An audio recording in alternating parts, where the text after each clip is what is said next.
You're listening to The Angry Designer, where we cut through the industry bull to help frustrated graphic designers survive and thrive. What's up, angry designers? Welcome back for part 2 of our not so angry conversation with Allan Peters.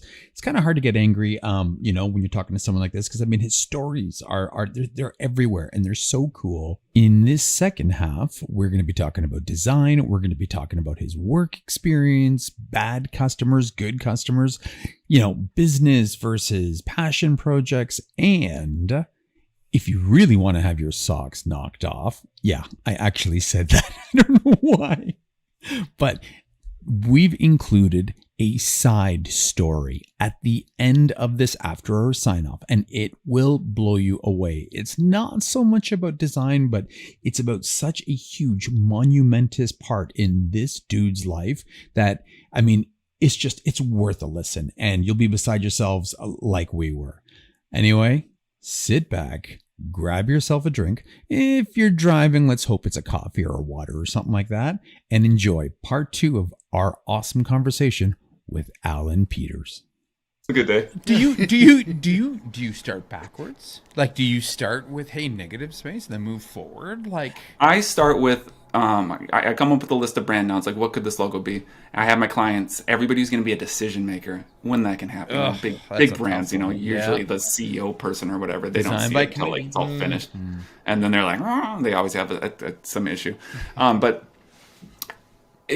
with a medium-sized brand or smaller, you can usually get the president or CEO in that early part, buying off on the subject matter, and figuring out what the brand nouns are that are going to define what that brand mark is. And so we make this giant list, like 70 things, and then we hop on the phone or Zoom or whatever, and we narrow it down to 10 to 15. So we get rid of all the stuff they don't want to see. So let's say they don't want to see, a Golden Gate Bridge in their logo. You X that off there, and then you're not wasting time doing sketches on stuff that's strategically off, right? Yeah. So then I go back. I've got this list of 15 things. Like, here's my Legos, and I have my other list of I made it right here. Is like negative space, overlapping geometry, visual rhythm, unexpected twist on unexpected visual flow. All the different ways that I can take these things and combine them together to make something new. Cool. So it's not just like another bird logo. Yeah. What if it's a bird combined with a star? Or what if it's a bird combined with stripes? What if it's a bird combined with a talk bubble? I don't know. That's a Twitter logo, isn't it? Yeah. But in general, how, and you start. I sit there and I just start drawing. I put the brand nouns on a page, and I have them up in the corner, and I do these stupid little ugly drawings that are not good drawings. I look at all of them, dude. These are just I've got. That's what my desk is filled with. I've got tons, and there's like little pencil sketches, where and they're not detailed. They're fine. So they're nothing to tidy across, but they're not for the client. Those are for me, Yes. And then I take those and I make the vectors out of them. Yeah. But that's when I'm trying to figure out, like, is there a negative space solution? Is there this? Is there that? But those folks that are on Instagram that are just like, They make logos for the sake of logos. They're like, dude, bird. I hate those. I know. It's the word bird, and it has a negative space. There's a bird. And you're just like, duh. Yeah, I hate that, dude. Dude, don't even start me on that. Yeah. So I'm not like coming out. Like, I've had a client come to me and they're like, "Wow, I love the negative space logos you did, man. I want a negative space logo like that." And I have to tell them, I'm like, maybe it'll work out. Yeah. But that's tough. That's like, in Back to the Future, and they're gonna drive the DeLorean and not having that sheet of paper that says when the lightning's gonna strike. Like, man, I want to go back to my time, but I don't know when that lightning's gonna strike. Hopefully we get lucky. Yeah. So okay, so with that being said, then again, so you touched on 2 points here that I think are interesting. You have a process, right? We've done this enough, right? But then you've got these other people who are just faking logos, right? Where's that fine line with authenticity and experience, right? And again, I have an answer to this, I think, but I'd like to hear what you have to say when it comes to is the stuff like, is it authentic when you're doing this over and over and it becomes almost formulaic, if that's a real word? Is that a word? Yeah. Sounds good. Yeah. All right. All right. Okay. Authenticity. I had that on the list. Yeah, I know. Well, it does become formulaic. I think when things become formulaic, though, you get better and you're able to like really start crafting and really get into the that's when innovation happens. I think when you're like, all of a sudden you're like, you know what? I remember the first time I did a brand noun process and I was like, okay, I'm doing this brand noun process thing. And I sat down with the client and we came up with 80 things and my client was like, this is awesome. And I was like, this is awesome. And then I went back and I made my logos and I came back. I was like, here it is. Based off those 70 brand nouns, I picked the 6 that I liked that made sense. And I'm like, here you go. And she's like, well, I didn't like those brand nouns. I like these other brand nouns. Why didn't you pick those brand nouns? And I was like, you know what? Maybe I should have the whole. I think the most important part of the brand noun process is when you eliminate the ones that they don't want. And then Fair enough. That's good. From then on, that's how I did it. And it's worked so much better. But I think you do something over and over and over and over again, and you start seeing the flaws, or even the parts that are like slowing you down or aren't working as well. There's definitely part of me where, because I got into this habit of like I'm like, I always do, I want 15 across the plate. Damn, that right. I feel good about every single one of them that I wouldn't be upset about if they pick. Wow. And honestly, man, I don't need to do that. That's Yeah. I fair keep enough. thinking about it. I'm like, why don't I just do 3? I can make a lot more money and do a lot more projects. But I don't know. I don't think he'd I don't think he'd strike lightning as many times. Agreed. I don't think he'd be doing his quality of work. I think just really. And I have so many people when I talk about my process, and I'm like, I present 15 brand marks. They're like, you're dumb. Yeah. You're dumb. That's stupid. I'm never gonna do that many. You're gonna confuse the client. Clients are dumb. No. You need to only present 3 because your client is not gonna be able to handle it. And Dude, I'm right that's with not you. true. I think we're right That's with not you. true. These are like Exactly. a lot of the time. Well, not always, but sometimes you're educating them. But like if you're working with a big brand, you're working with somebody who's a marketing professional that's worked their way up, who's been doing this for years, who probably has more experience than you do. Agreed. And they know what they're looking for. And You want to usually- check every one of those boxes of what you think they're guessing on or what they have in the back of their mind or they want to see. And by doing 3, you might miss the target on all 3. But by doing 5, 8, 10, 15, you might be like, oh, they haven't seen these 5 executions. Yeah. They understood the first 10, but the first Right. those last 5, I agree with you 100%. I think it's anyway. Yeah, Go on. if you can Yeah. do 15, yeah, you should. Dude, right? I mean, that's you know awesome. what Yeah. the quality level Yeah. is. You know what your baseline is for quality. Yeah. 15 is not a bad thing if you can talk them through it. There's usually a direction or two where you're like, this is what they need to pick, and they usually do. Yeah. They usually can see that. They see all the options, and they're like, oh wow, that's the obvious choice. It's usually that way. It isn't always, but being a good salesman is a big part of it. Leading, setting up your deck properly, Yeah, leading to the inevitable choice. There's ways to present it where you can get in there and you can sell what you want to sell. That fella, that boss I had, EJ, I remember one time we had all done a bunch of logos for, I don't even remember what the brand was. I think it was docks or something like that. We were doing a lot of outdoor rec stuff, so like boat docks. And he had done a couple logos. Another designer there had done a couple logos, and I had done a few logos. And we were presenting them all. But I was going to be the one who's going to have to work on and do all the rest of the brand identity and make all the sales folders and whatever else, all the different pieces that we're going to go with this logo. And EJ, he was just like, he was excited, and he was excited about one of his logos, and he was going to sell it through. And he's going about it, and he was like such a good salesman.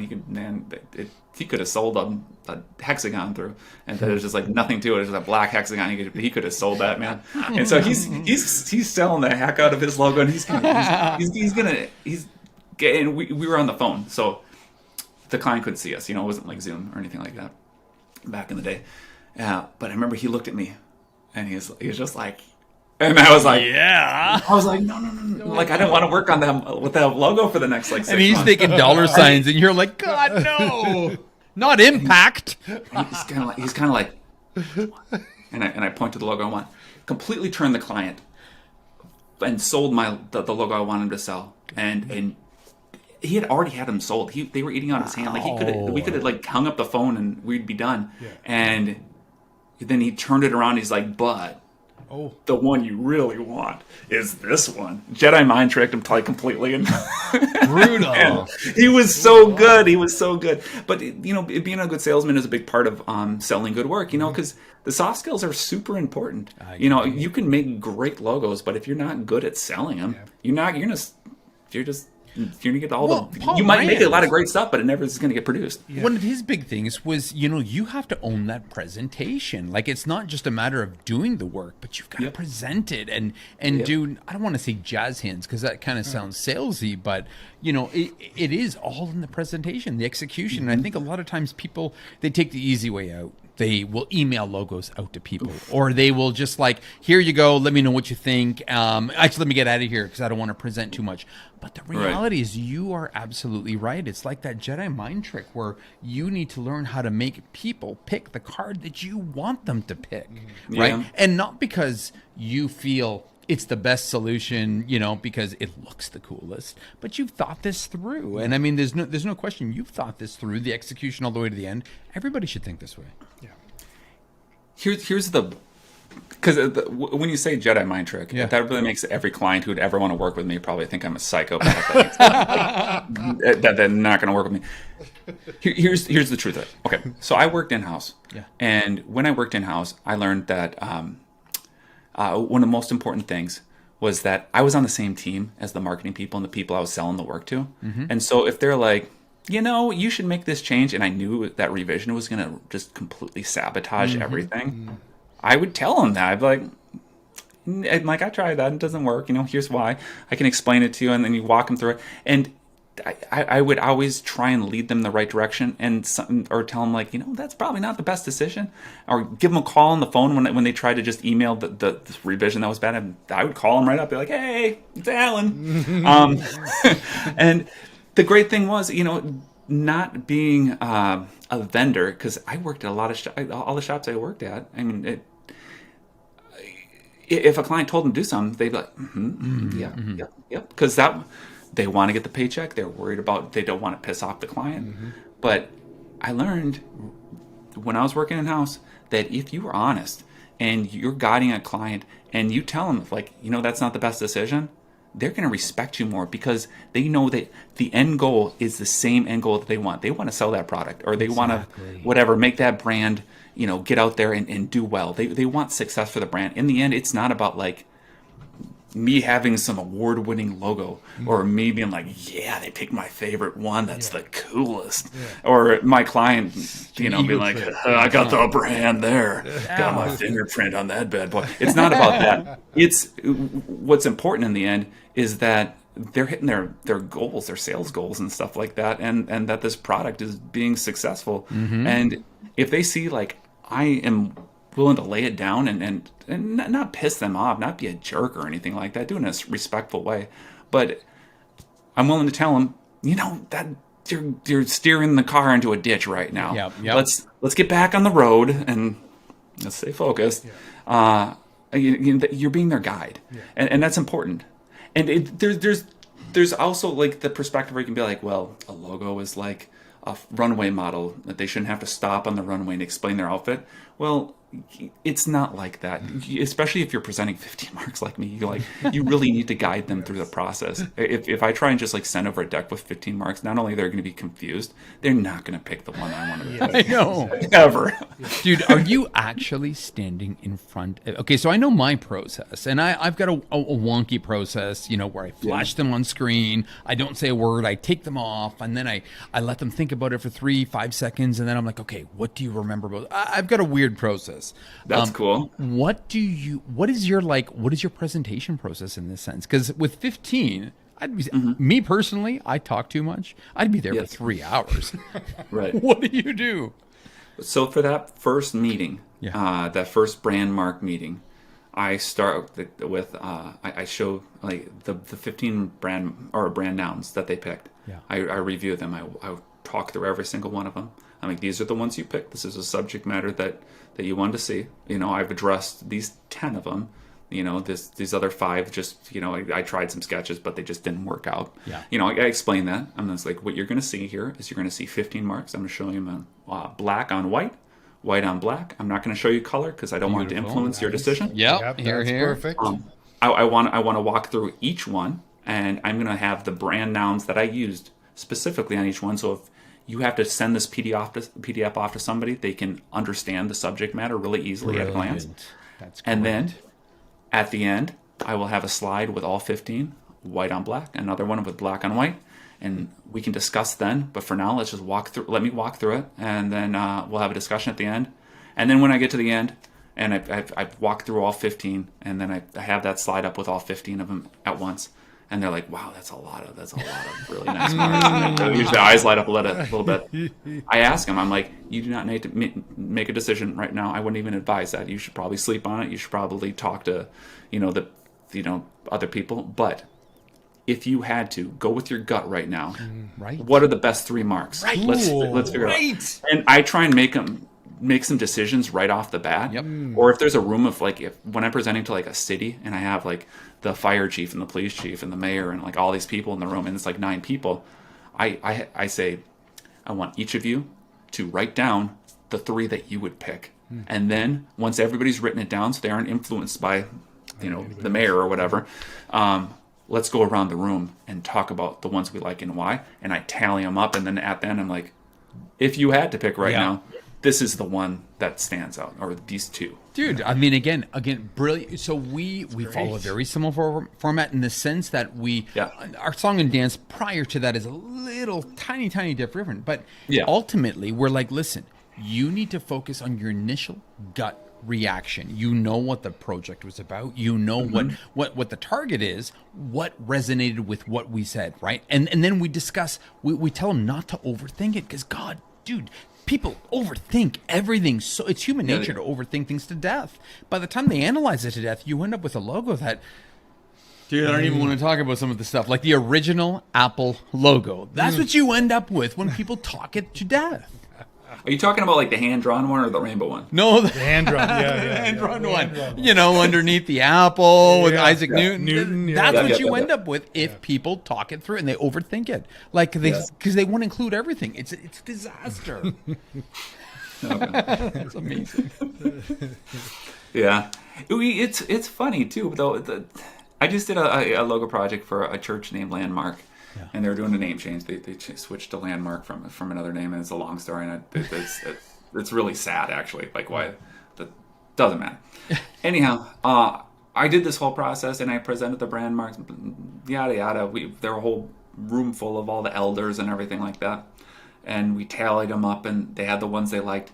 And there was one mark that only one person was like, "That one's pretty cool," and they had one tally next to it, right? And then they all went home. And they all talked to their wives and showed their wives. And all their wives were like, "What's wrong with you? Why didn't you pick that one? It's exactly what we need. It's exactly what you asked for. It's perfect." And the one that only had 1 vote or whatever, that's the one they went with. All their wives. It was so funny. And it was the best mark. I was glad it came back to that.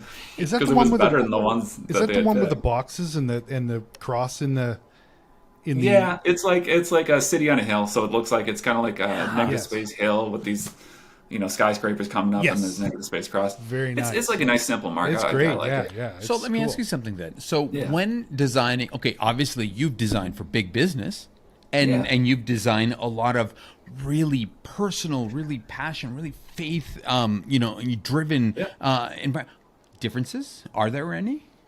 Yeah, for sure. In the last 7 years since I've gone solo, I have had the opportunity to brand stuff that would make your jaw drop. Some of the coolest brands on the planet, so many of them. And every single time something happens. It's like the CEO leaves at the last second. The in-house, it goes all the way up through all the tiers, and then some in-house person is like, "Yeah, I want to do it myself," or whatever. It's always something.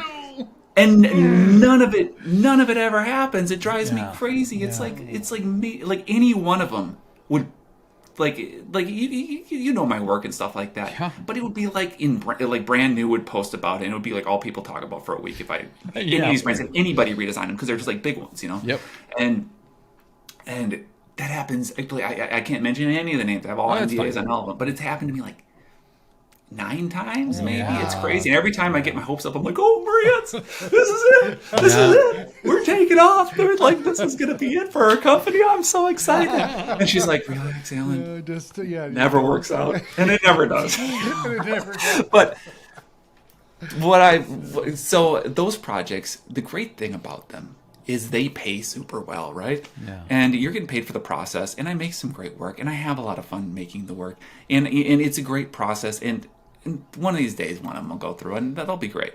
I've done I have done some big brand stuff. I've done stuff for Amazon. I've done stuff for Walmart. I've done stuff for I don't know. I've done stuff for a lot of big brands, but it's not like I did the Walmart logo or I did the Amazon logo or what, you know. Yeah.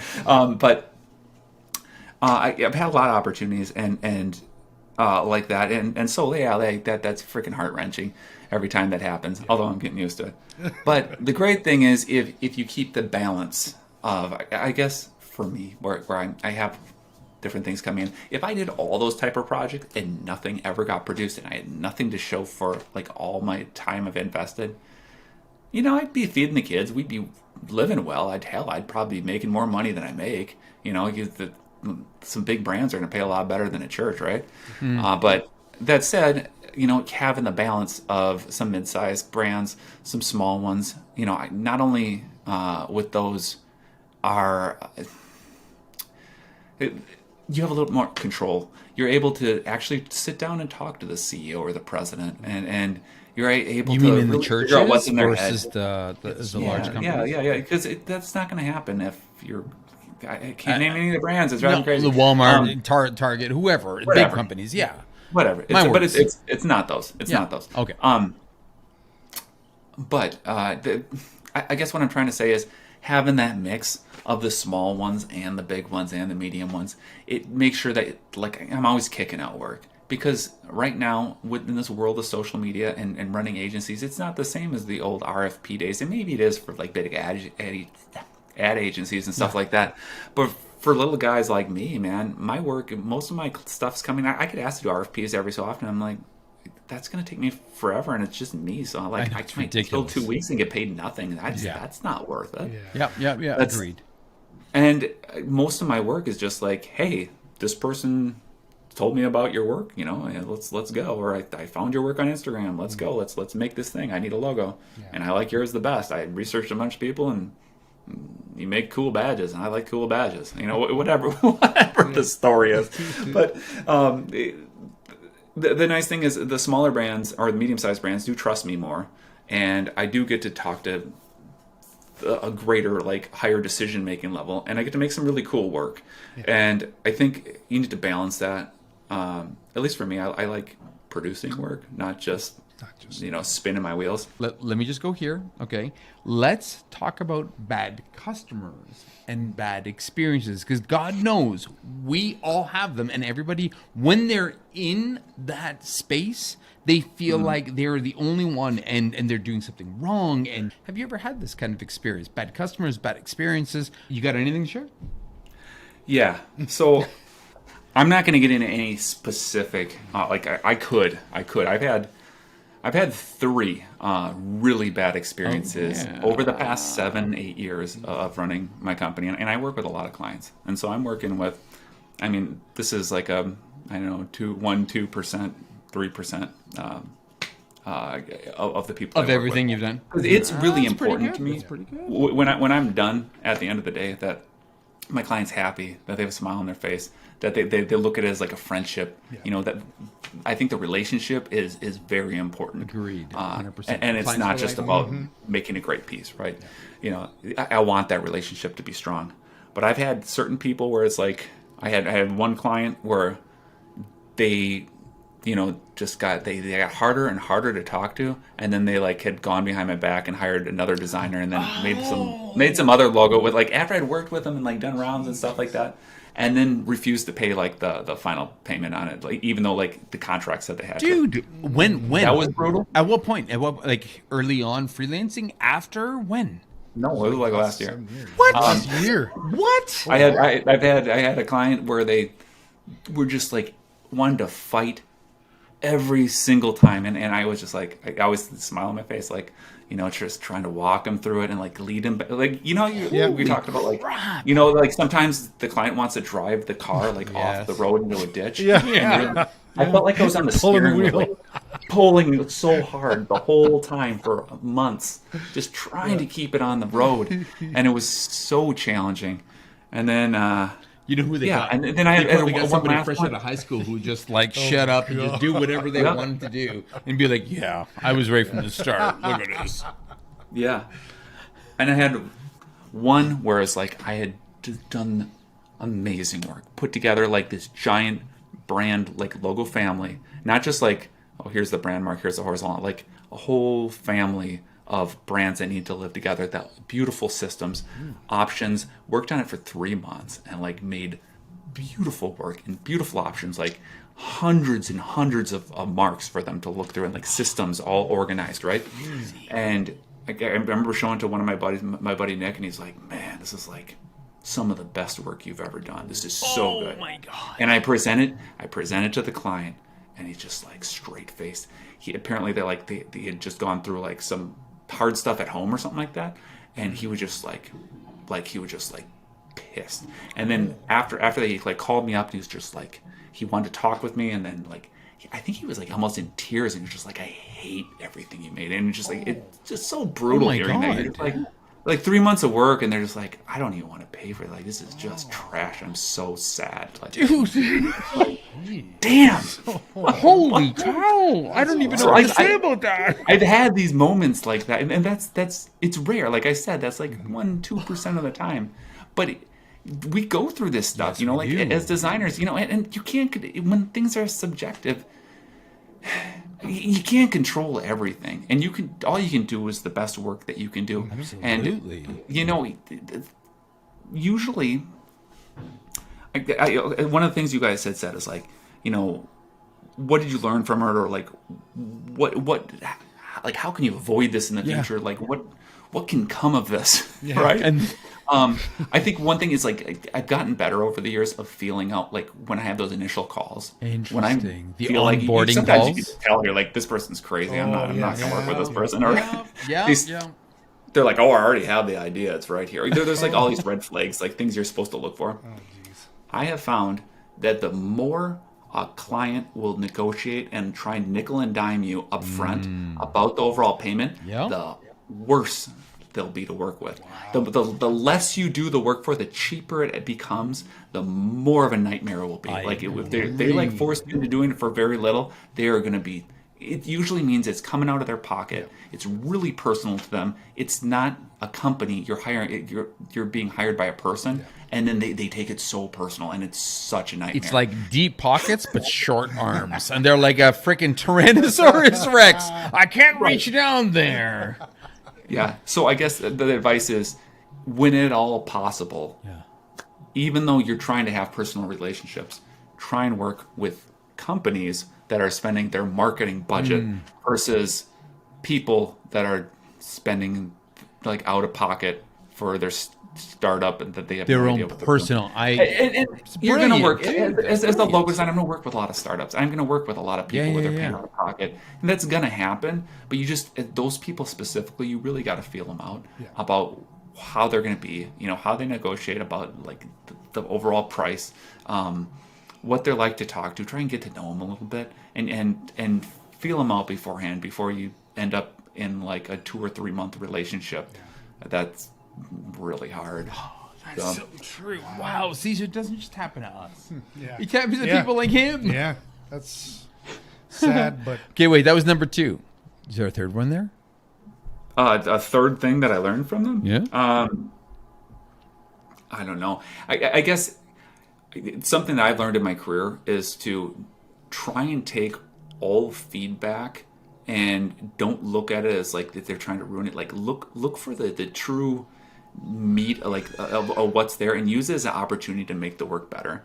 I think a lot of the quality in the work that I create comes from like kind of never giving up, taking feedback and like maybe not doing exactly what they're asking to do, but just coming back with like, I understood what the problem was and here's the actual solution for it. And I took what I thought was great and I think it's even better now. Yeah. Because a lot of the times feedback, they are identifying an issue or a problem, and sometimes it's frustrating with how they tell you to solve it, like make the logo bigger or whatever.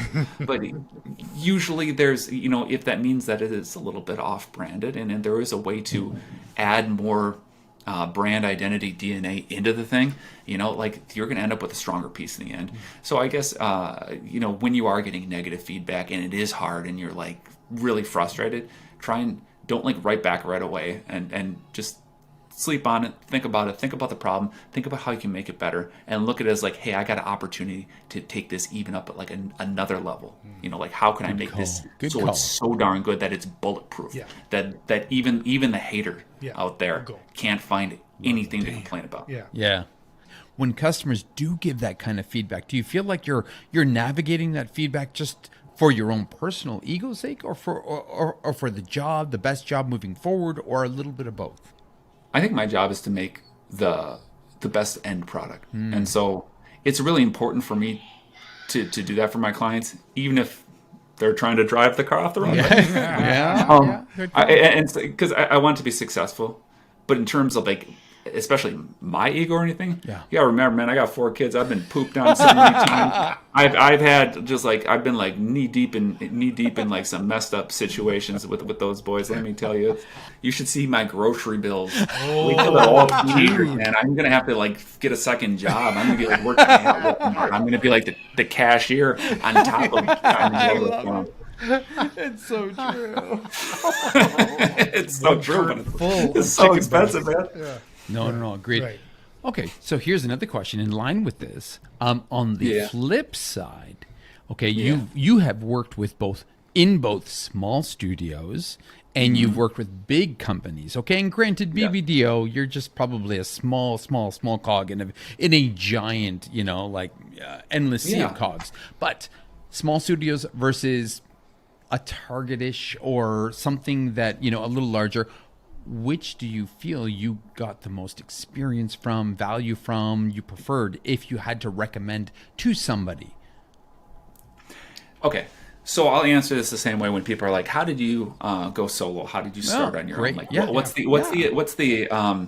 how did you get there?" And I took like the slowest approach possible.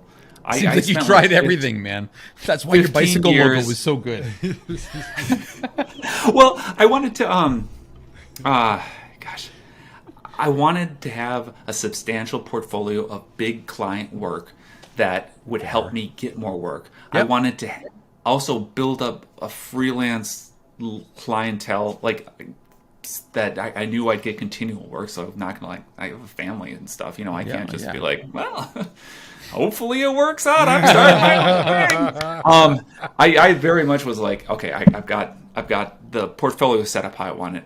And the other thing that was really important was figuring out how to run the type of agency that I wanted to run. Mm-hmm. And I learned so much at every single place I worked, no matter what they are. Even the places where people be like, oh, you work there or whatever. I don't care. I learned a lot at every single shop and from all the people I worked with. Whether it was learning something that was helpful in the future, or maybe something helpful not to do, that was in there too. But like I even like how to sell work, how to write a contract the right way, how to work with writers. And I remember the first time that when I was doing advertising, it's design style. I working with a writer at like when I worked at Industrial. They would have like freelance writers, and I would basically design a whole print campaign, and I'd put Lorem Ipsum in there and be like, okay, fill it out, right? And it's and then the freelancer would just crank out some headlines and boom, and it's all done. Where at BBDO, I would be like in a room with the door closed, with a writer for like a week, Right. Sharpies and a stack of 8.5 by 11 white pages, and we would fill the walls. Yeah. And we would work together, and we'd both be coming up with ideas and trying to help the other person's idea Yeah. get stronger. It wasn't like one person was leading specifically. It was definitely like a mesh working together. So I really learned how to work with writers well at that point, and that's even helped me now. Like when I collaborate with my wife, she's a great writer. I was going to and say, has a yeah, background in marketing. that's your roles. Yeah. Yeah. Well, not as she has, because she's homeschooling right now. She'll do like when it's tax time, she'll help out then. When it's time to do like go through QuickBooks and do all the stuff that I don't want to do, she takes care of that. And Dude, she keeps you creative. That's like She lets me a make some solid stuff. foundation that makes you create. I'm still awesome like, stuff. when I have to get in the, like when I'm working with Walmart or something like that, and I have to do 2 days of paperwork, I'm doing that still. So I mean, it's a balance. You know, I'm still invoicing, and I'm still, telling clients, they'd be like, hey, you haven't paid for this invoice. That's 6 weeks overdue. Seriously. Yeah. So we share responsibilities, but when she has done a lot of writing, and she is an excellent writer. She's done a lot of naming. She's really good at naming brand names and stuff like that. Which from a brand identity studio, it's nice to have that in house. Absolutely. So and to collaborate are on you that. even doing anything outside of the brand work, logo marks and everything, or are you primarily now focused in on brands and brand marks? That's primarily what I'm doing. I mean, I'll still amazing. like get brought onto like an annual report cover, like a, I don't know. There's little things here and there, where it's something else, it's but usually it starts with a logo. Usually it's a logo and then it flushes out. So we niched out into an industry space, right? Like Z Factor niched out into B2B technology companies, and primarily even in IoT and broadband spaces. Yeah. But we still like position ourselves as generalists, like in the sense of we can help you from print and print campaigns all the way to logo marks and everything else. You've gone the completely flip side, and you have focused in on brand marks, which, man, I'm so envious of. Good for you for doing that. Are there disadvantages of going that? I mean, that's a different kind of niche than I usually profess to people.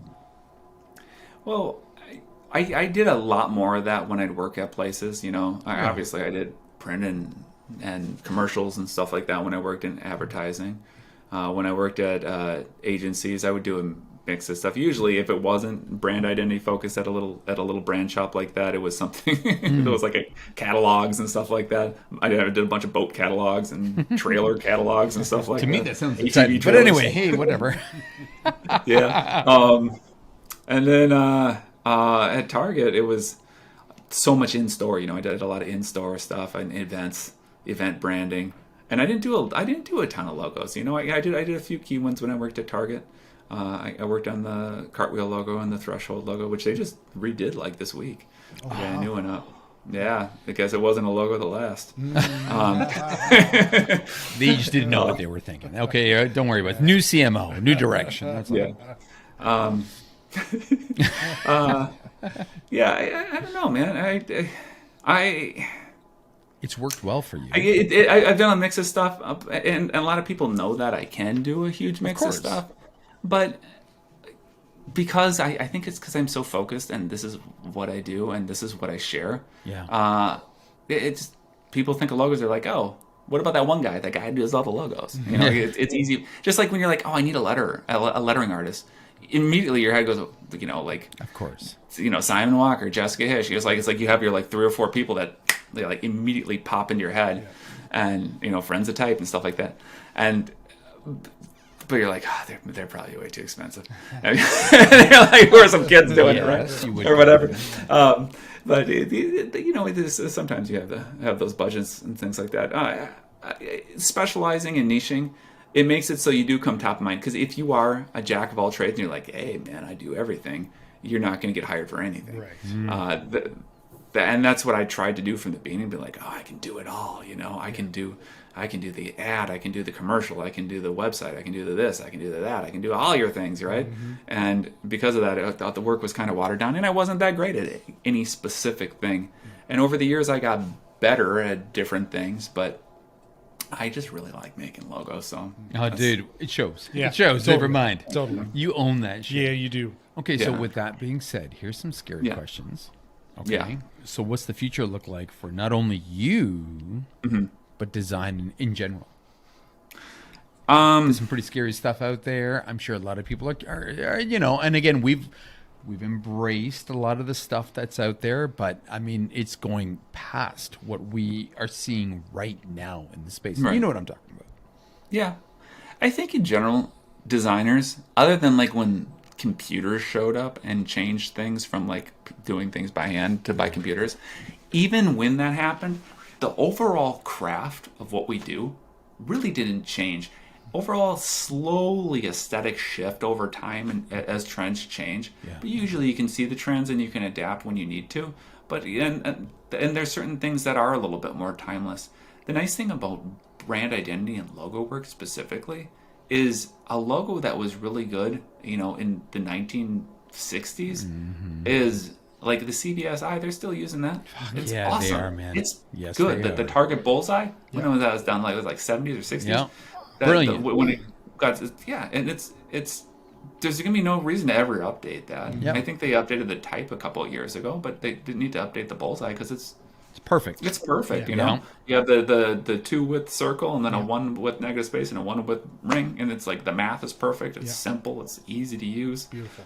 Balanced. You can flip it around, spin it, whatever, and it's always the same. Yeah, there's certain marks that it hasn't changed in how many years? It's been 60 years, and that CBSI logo is still being used and still great, and there's not going to be updated unless somebody's dumb. Yeah. And so Idiot. in terms of Yeah. in terms of my job and how it's going to change and adjust, I don't think they're going to come up with some AI that can spit out logos that are equal parts simple, unique, and memorable. Yeah, I don't think that's ever going to happen. They might be able to spit out like some illustrations that are just like gobbledygook of a 6-person people's style all mixed together. That's fine. Go AI. And they might look kind of cool, but they're not going to make simple logos that way. And even if they did, are they going to be perfect for that brand? Is it going to make sense? And are they going to be unique? If 2 people put the same thing in the algorithm and it spits out the same logo for 2 people on a different side of the globe, then they got the same logo. They ain't helping anybody. Yeah. I'm not worried. I know AI is like such a big thing. I think the thing that as logo designers we've got to stay away from is trends. I don't know if it's as much of a big thing, but there was a huge trend. You saw Pentagram doing a lot where they'd have those, or the USA Today logo. Hey, we're putting something different in this circle on every single spread, a different photo cropped in it. Or it's like that cool Melbourne logo that had like the M for the city of Melbourne that had like different styles of M's. Those logos where it's never consistent, I don't buy into that at all. I think that's just a logo design trend that's going to, later on there and be like, you know what? Those weren't very memorable because it was never the same. It was never the So same. it didn't Nobody stand the test remembered. of time. Unless it's consistent in being inconsistent, but I don't think that makes for a good brand identity. Yeah. It doesn't really make sense strategically. So in terms of logo design, I know like Bill Gartner and the what is it logo what's the logo book that everybody submits to that has tons of logo lounge series that Bill Gardner does. I know he always has like, here's logo trend alert, and he has like certain things, but you look at them, usually sometimes they're a trend, but a lot of the times they're just like, they've been doing those same logos They look like everybody they else. have those logos with stripes. Like, there's been a lot of logos with stripes. You know what else Whatever. technology is missing? The ability to present. And again, I don't think people actually put enough emphasis on the presentation, the importance of the presentation. I mean, again, I have won over jobs in the past. Yeah. Not because of the actual job itself, because sometimes it's like, I know this isn't the sexiest logo, but this is the best logo for what you guys want to achieve. it's the presentation side. And I don't Right. think AI will ever be able to, take care of that. Like come up Right. with not only the logo but the story and put together the whole brand story and then present that stuff. So Yeah. I think that's a huge factor that obviously you own, you embrace, and I mean we always go on about the importance of. I don't know if that's ever going to happen. Yeah. Oh, for the record, Bill Gardner is amazing. Gardner Design's amazing. Of course. Logo Yeah. Lounge Oh, yeah. is a useful, helpful tool that I've used since I was right out of school. And all I was saying there is that the trends and stuff like that. I don't know if I buy into. There are some things that are trendy, but usually you can see them. No, pretty exactly. easily. A mile away. And trends, they fade, Yeah. unfortunately. So, yeah, Right. I think we're huge believers in that. Yes. All right. So, with that being said, are you touching anything, in your book about the future-proofing yourself, anything? Or, I mean, again, I love your approach about Yeah. being Well, authentic, being legit, being long-term. Yep. I think my whole book is about making logos that are future-proof. That's kind of like, that's the thesis of it. Yeah. Future-proof logos, something that's going to hopefully be around when your grandkids are around or after you're dead. It's going to live longer than you live. More. That'd be amazing, right? It's always sad when you've worked on something and it lives like 10 years and then all of a sudden it gets replaced. And you're like, ah, man. Even and then you're like, wow, it didn't make it. And I think that the whole point of this is to avoid that happening so that your work will be timeless, that it will stick around, that people will be talking about it for years to come. That'll be, something that helps evolve the great conversation in design, and keep pushing things forward. Yeah, absolutely. Well, the process of the book. I mean, again, I think everybody, again, our generation, everybody fantasizes about writing a book because it's just so cool. It makes it legit. What's that like compared to like doing logos? Because you're flipping and flopping on a daily basis. Yeah. If you would have told like 15-year-old Allan, you're like, hey, Allan, you got to write a 200-page book, I would have cried. I would have been like, no, I don't want to do it. We hate books. Well, I read a lot now, and and I love to read, and I read to my kids all the time, and I'm way into books, but I don't know if younger would have Ever believe wanted this? to read that much, or it would have been a real challenge. Let's put it that way. What makes this process, I don't want to say easy because it's really hard writing a book. It's a lot. But that's cool, actually. what makes it easier is that I'm writing about what I know. This is like basically everything in this book. Once I had the book map laid out, I kind of mapped out like what's going to be on each spread, just like a Word document, not even pictures. But like this spread's gonna be about this one, this one, this 3 spreads on this, and once I had the book map done, I looked at it, I'm like, oh, I know all that. It's gonna be easy. Cool. I know every single thing in here. I just actually have to sit and create the darn thing and write it. And so it is weird to sit for like 2 or 3 hours and do nothing but write from a person who usually is just visually creating. It's a different part of my brain. And I mean, the first thing you got to do with any book is just like get it all out, and then you craft it and really refine it. So I don't know. It's been a challenging but rewarding process, and I'll be very thankful when it's all done.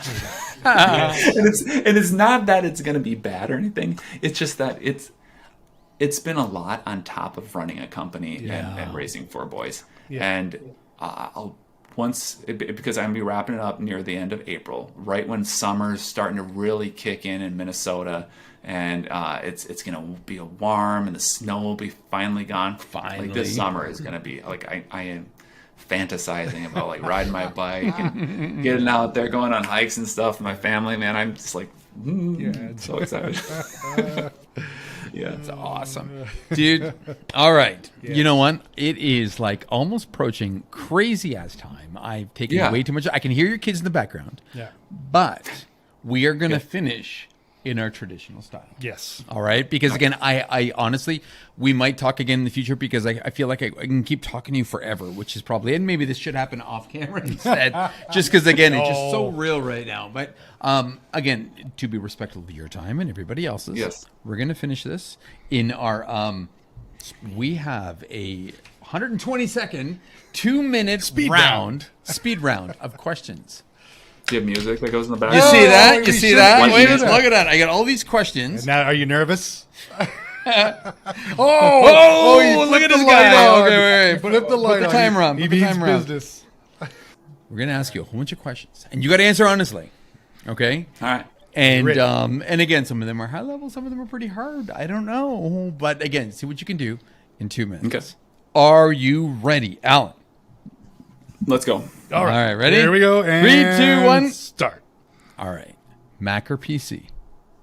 Mac. Favorite music? Oh, hip hop. Ooh, favorite color? Orange all day. Favorite All cartoon? Favorite cartoon? Favorite cartoon. Oh, Futurama. Oh, favorite collectible?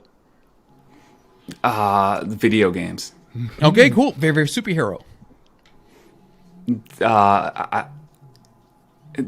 Ant-Man. Oh, okay. Although the new one's supposed to be awful. I didn't even see it. I thought the first one was pretty We'll funny. judge you No one after we did. watch that, okay? Who's Marty McFly? Oh, from Back to the Future. Good man. What is Quark Express? Oh man, I was really good at Quark, and then they're like, you have to use InDesign. I was like, God, learn new quick keys. Yeah, it's like InDesign but old. Okay. Even worse. What was before Quark Express? Quark Express was there when I first started. I'm not that old. Oh, Sorry, boys. 1980. Fair enough. All right. Coffee or tea? I like coffee. Puppies or kittens? I've only had cats, but I really want a dog. Oh, Attaboy. Pirates or ninjas? Ninjas all day. Favorite artist ever? Like art or like musical artists. us. Art. to Graphic you. design. Oh, Paul Rand. Attaboy. This guy. I love All that right. guy. Who is better, Walmart or Target? I can't answer that. As a I can't. As a trap. I can't answer Oh, yeah. Okay. Fair enough. Okay, then fair enough. Serif or non-serif? that. Non-serif all day. Okay. Yeah. Favorite font right now? The most recent one that I found is pretty awesome is Poppins. It's free. And Poppins! it's awesome sans serif. Dude, Yes. FYI, that's the Angry Designer font. Yep. Just saying. That's right. Just saying. Okay. That's a good font. It is pretty fun. It is. All right, magazine or tablet? Oh, I am way into my Kindle now. My wife got me into it. I was always like, because I have walls of books. I love books, and so I love reading on Kindle because I can rock a babe to sleep in one hand and read flip it the page to- with my thumb. Yep. Smart. I never thought about that Nice. angle. And he can't like knock it out of my hand or flip the pages on. And it. warp it and twist it and dump it. I was just going to say, don't put it in the washing machine. Yeah. Right. Okay, true or false? Newsprint is dead. Newsprint. We use a ton of newsprint in art school, and there's art school still around. So I'm assuming they're doing gesture drawings, and they need lots of newsprint. Okay. But you mean like newspaper? I don't know. I miss circulars. They put circulars back into newspapers like on like Black Friday. I know you guys don't have Black Friday up there, but Black Friday for us down here, man. And you get the Target ad on Thanksgiving, and all the like the Walmart ad and the Best Buy ad, and you're All looking those through great- them. yeah, I and- know. We don't have Oh, Black those Friday, good but we ideas. do have White Saturday, which is us reading all the news about all the people that get trampled on Black Friday. So it's great. Love it. It's actually called Red Saturday, Red isn't Saturday, it? that's all the what it is. blood that Yeah. spilled. You guys, I love Boxing it. Day. Vicious. Isn't Boxing Day kind of like that? Yeah. Isn't it kind of Boxing Day. Yeah, that's kind of our thing. Yeah. No, but we're Canadian. We don't trample. We politely ask Yeah, people to yeah. move out of the way while we share Yeah. the crazy I did all the social media for Target all the like the whole Facebook page, all the posts Yep. that when we went to Canada. Yeah. So all the Canada theme stuff. So I know I love a lot that. about Canada and the history of Canada and all the holidays and all the. You do, yeah. things There was that a I saw. line on there is like, it didn't work in Canada. The only thing that worked was the social media, and you're absolutely right. That's true. That was so good. All that stuff was good. I don't know why we didn't take to Target. I apologize. We apologize. We love the it. issue with that was they couldn't get the product on the shelves, and That's so what it like you'd be like empty stores, and people complain about it. Kind of felt right. I thought they just kept the extra white space to keep it designer, which is why I appreciate. But now we know it's products on It's the shelf. product. All right. Yeah. Okay. Who would win in a fight? Chase from Paw Patrol or Night Ninja from PJ Masks? I don't know either of those shows. I know. Well, I know of Paw Patrol. I've never even heard of PJ Masks. Oh. Um, There you go. What was the guy from Paw Patrol's name? What did you just say his name was? Chase, the leader from Chase. Paw Patrol. Now, if you would have been like, who would win in a fight? The Chase Manhattan logo or the CBSI? I'd be like, oh, or the NBC Peacock. I'd be like, NBC Peacock. NBC Peacock, probably. I don't know. I kind of like that one. Yeah, those things are pretty violent. We got them in the park right here. I give you that much. Superpower of choice? Superpower of choice. Oh man, time travel maybe that'd be awesome. Oh. Great one. Sure. Great one. Yeah, or no, Eternal no, no. Youth or something. Best video game console ever. My favorite video game of all time, and I've been playing video games since I was really little. We had an Atari 2600. I've had all sorts of weird stuff. I've had like the Neo Geo, man. I had that. That thing was expensive. so random, I had a yeah. Sega CD, all these crazy TurboGrafx and stuff like that. My favorite video game of all time is Zelda Breath of the Wild, and I cannot wait for the sequel to come out next month. heard For the about Nintendo that. Switch. And so yeah, it's Switch. brand new, Time and to it's Switch. or not brand new, but the Switch is out right now. But it's Time to come. so good. Yeah. Last but not least, Allan, one thing that makes you angry. One thing that makes me angry, maybe this bent iPad, but I'm Maria's like, don't get angry about it. Don't get angry. Do not get right. angry. He's, Yeah, that's totally worth getting angry over. like bend it back into position. Oh my god, that's amazing. Well, no, things that make me angry. I wish I had. People stealing your logos. When when things just start falling apart and you can't control it. When you lose control and you're just like, Interesting. it's like it feels like life's falling apart. Like if you have like multiple things happen that are out of your control, like in like a week or something, that's the worst. Like somebody's getting sick or anything, and somebody else is going to the hospital and this and that, and then you're just like, Oh, dude. like all you can do is just like close your eyes and say a prayer and Just get through it. it gets better, man. Dude, I mean, again, Allan, we can keep this conversation going forever, but again, you are freaking awesome. You are everything Oh, you should have kept that bad boy on. That's okay. But you should have, like, honestly, I can keep talking to you forever, but to be respectful to you, your life, your kids, your wife, I mean, honestly, for now, for our very first ever conversation, I think this is good. I mean, there's no question that you've answered everything, and then some. You're human, dude. Again, you've lived up to everything. I've put you on a pedestal, and you've like legitimately like been like, yeah, that's exactly what I thought you were going to be like. You weren't like a pretentious, designer who's like, no. I rock. You suck. You are awesome. You're human. Thank you for this conversation, dude. Honestly. Oh man. I remember hearing somebody say once, they were like, every designer, every artist, every musical, artist, every actor, they all started from nothing. They just started as just like some kid who was like, hey, I like drawing, or I like this, or I like that.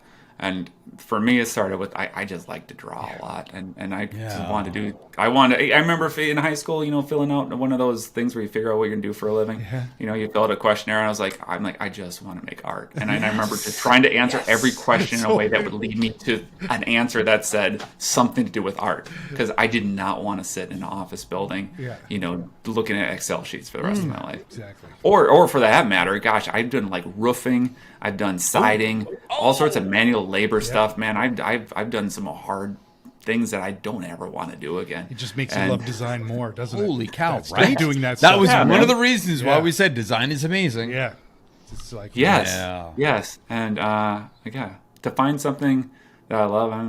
It's a good thing. That's awesome. And I think that's the secret. So yeah, if you're a kid out there and you're just graduating and you're listening to this and you're like, man, this guy, look at, wow, he's doing all these big logos and whatever else, and he's writing a book.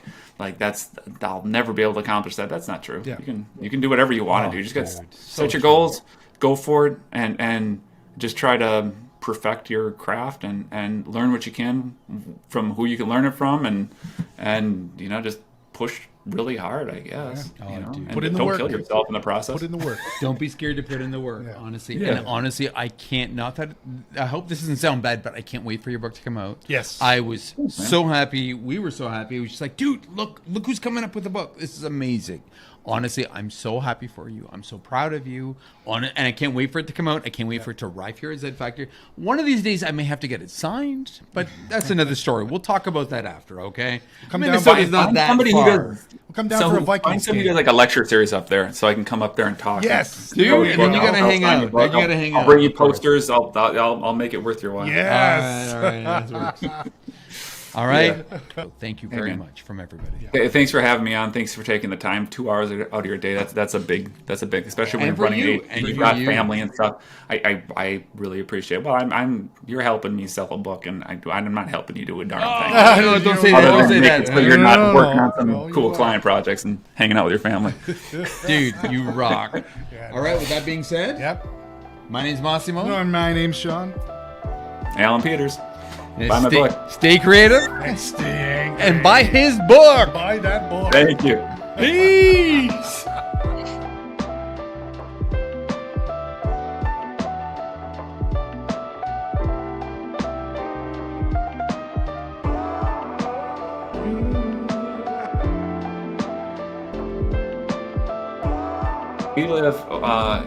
We lived in the city for a long time. We lived in Minneapolis. Yeah. In 2009, I don't know if you guys know that story, but we were on my wife's birthday. I was shot in our backyard. What? Some What? guys came in our No! yard just to rob us. Yeah. A lot of people know me because they're like, "Oh yeah, you're the guy who like in Drop on." He's like, "This guy just survived a fucking gunshot." Are you serious? Dude, what? Yes. What? Wait, Yeah. hold on. What the fuck? What? Yeah, what happened? It's Well, Can you talk yeah, about you it? don't have to. I can talk about it. No, it's not that. Oh, sorry, is I- it hard so for you to it's- talk it's- about? No, it's not that. It's usually my testimony. Like when I talk about my faith, Yeah. it's like my faith story. I don't know, and it's like 25 minutes, and I get into it and I start talking about like God and stuff. Like Fair. No, fair. Short story. Yeah. Short story. Because I know you guys are like, man, I gotta get home. I gotta No, make dinner." don't worry. Whatever. Don't you worry. Go. Yeah, we're don't good. worry. We're good. Short story. It was my wife's birthday, 2009. I was working at the ad place. I was gonna have to. It was on the weekend, and I was gonna have to come in on Memorial Day, like the day off, to work on a pitch the next day and everything. And we were trying to have a kid at the time, our first child. We hadn't had one. First month we tried, we were unsuccessful. And it was like the next month, and we were like, we're gonna make it happen, man. We're like, whatever, baby. Sounds fun. And But anyway, go on. Awesome. Right. And so I'd been bugging Maria all day. I'm like, you gotta take a test. How awesome would it be on your birthday to find out you're pregnant with your first child? And she's like, Allan, it just wouldn't be accurate. It's not. It's just we got to give it another week. I'm like, I've kind of been bugging her about it. And that day we had like this big Mexican food party. It was super good. Had a fire out back, big copper, like bought a Target fire bowl type thing, when the stars came out at night. Everybody's having a couple of drinks. We got to see a lot of friends, a lot of family, most of the people we know, relatives and stuff like that had come on over, people we hadn't seen in years. And it was kind of crazy because basically saw like everybody we knew.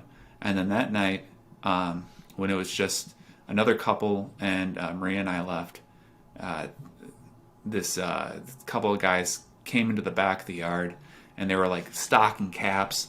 They had gloves on, like all covered up. Looked like like in the '90s movie. Like, you ever seen the movie Juice with Tupac? Yes. Yes. Like like that style, like that, like bandanas, like. Yep. It was like some teenager kids that were probably gangbangers, and they were getting like it was one of the things they had to do to get in the gang or something like that. But anyhow, they came into the yard, with guns blazing and like sit down, give me your money. Where's the money? We just have like credit cards and stuff like that. We didn't have like. It's not like you're like, oh, here's where we keep the safe with all the money, like freaking Scrooge McDuck or something, and so Maria calls inside there's one guy is still inside. One of the other couple, the man's inside getting some tacos or something like that, and she's like, Ben, call the police. And he comes up to the window. He's like, what? And they like put the gun right to his head, and they're like, you got any money? He pulls his pockets. Like, got anything? Yeah. And then they're pissed at my wife at that point. It's her birthday, and she's probably pregnant. Yeah. And they put a gun to her head. Oh shit! And a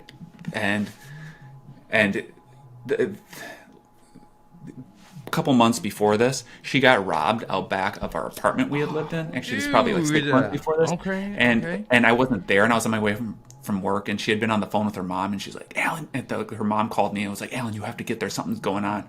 And I got there late, and nothing had, like, she got robbed, and she was like really like shaky about it, and was robbed at gunpoint out back of our apartment. We immediately moved in with my parents, saved up and bought this house that we had, not this one, but one we were living in at the time. And so like I was already like, shit, man, I wasn't there for that, and here I am, and it's your birthday, and fucking gun to her head, and I'm like, I need to man the fuck up and handle this situation. And so the guy closest to me, I was working out a lot of the time. I was in a lot better shape than, not that I'm in bad shape, but I was running a lot. I was I could bench 300 pounds at a time. Damn, dude, Yeah, good for holding you. my own, man. Yeah. And benches? just the dude right in front of me, and he went flying back, like literally like 6 feet back, and I jumped up and I ran over to like just I adrenaline took over. I was acting stupid. I was acting really stupid, and the guy with the gun turned and shot me right in the ribs, and the bullet went through my body this way and like right in my flank right here. It's still in there. I can feel it. What? You can still feel the bullet? Yeah, because it went through 2 major arteries, my liver, gallbladder. Gosh, what else? I don't know. The two intestines, both intestines, and so they had to basically cut me open, staple me up, get me back together and alive again. And it wasn't like, let's go play Where's Waldo and find the bullet. It was more like, let's make sure this guy stops bleeding because he's already lost half the blood in his body. And so this the one guy shoots me, and I'm wearing this like tight fitting shirt, like just a t-shirt that's a little tighter. Yes. Not like some like workout Under Armour thing. Just like a t-shirt, like a V-neck something or other. And because it's a little bit stretchy material, the bullet went in and opened up and then reclosed again, like the shirt did. So I looked down, and there was like, I saw that, I heard that, looked down, but I'm like, I see there's not like blood spurting out of me. Like doesn't look like anything happened. Unbelievable. And I turned at the guy with the gun and I charged him like a fucking rhinoceros. Jeez. And I'm like, get the fuck out of my yard. Like I was losing it, man. And I chased these guys for like a half a block. They freaked out. And, oh like, my just, like, god, dude! And I was like, get out of my yard! Like crazy old man. Chase them for about half a block, and then all of a sudden I'm like realizing I'm dying. Like I'm bleeding to death. And I'm getting dizzy. I'm just like, holy stumbled. Shit. They're gone. I stumble back in the yard, pass out. Not pass out, but like fall to the ground. And then I wish what I was saying was like, I was having this like, intimate moment with my wife. Or anything. I was screaming like, fuck, it hurts. Yeah. Adrenaline. Yeah, I get it. It's reality. Yeah. Yes, lots of loud swearing. Crazy. Maria's like, but my wife, God bless her soul, man, she was like, you know how they teach you in school that like if you're in a bad situation, you need to like point to be like, you do this, you do that, you do that, and you handle the situation there, or else everybody just stands there like all dumb and doesn't do anything. Yeah. Maria's like, Jennifer, you call an ambulance. Yeah.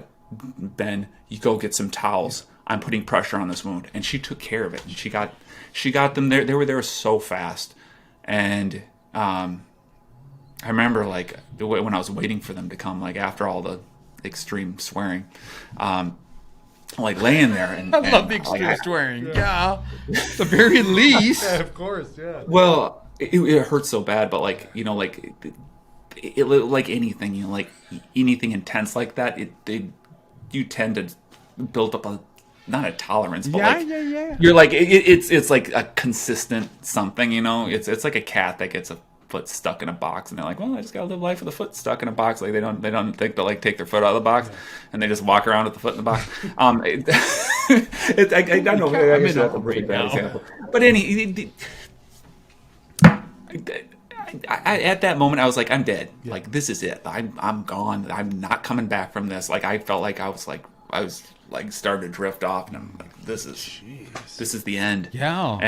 And I seriously, like, I felt the connection. I felt like, yep, I hear there you. was, and whether you guys are the religious guys or not, man, I felt like I seriously felt a connection, and I was like, I'm leaving, and this is it. And I made my peace with God, and I said a prayer, and I basically, I was ready. I was like, I don't know if you ever felt that in your life where you're like, I have. This is it.